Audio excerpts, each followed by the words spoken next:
Hello everyone, so I'm Dr. Kalyanata and this is Dr. Shivam, and today we're going to talk about food poisoning. So what exactly is food poisoning? So food poisoning is a situation when you ingest food which is contaminated by bacteria, viruses or toxins.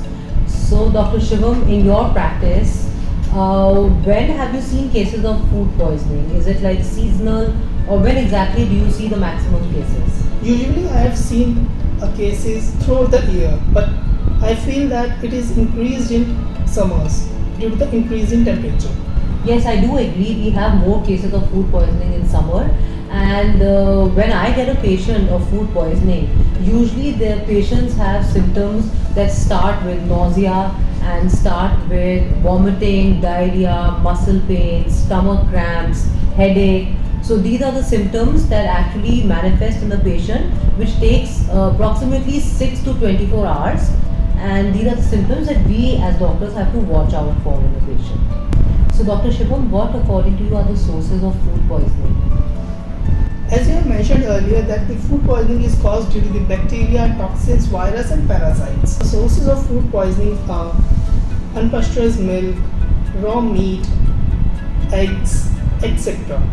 And the most common bacteria which are causing food poisoning are E. coli, Salmonella, Pseudomonas, etc. I would also like to add that along with this, we have to be very careful about eating salads, raw food, and fruit juices. These are things that they have to be made at home with a lot of care and a lot of hygiene.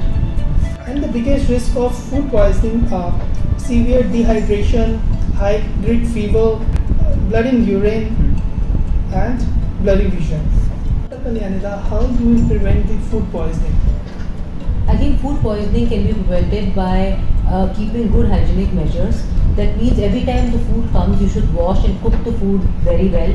You should separate raw food from cooked food, and the food has to be cooked very thoroughly at high temperature. And food should not be lying outside at high temperature for longer periods. And of course, most important, please remember to wash your hands before touching anything that you're going to. So, Dr. Kalyanida, can you please let us know about the treatment for the food poisoning? Look, a person who comes to me with food poisoning, the first thing very important is hydration with electrolytes. And then the patient has to take a lot of rest. Then there's a certain diet that I prescribe to people which is called as BRAT, BRAT. So R is for rice, A is for apple stew, and B is for bananas, and T is for toast bread. So these are the things that you need to take. And of course, if the patient doesn't improve, then after a certain time, we start him with antiemetics and antibiotics. Thank you for watching, and please do like, subscribe our videos for more details.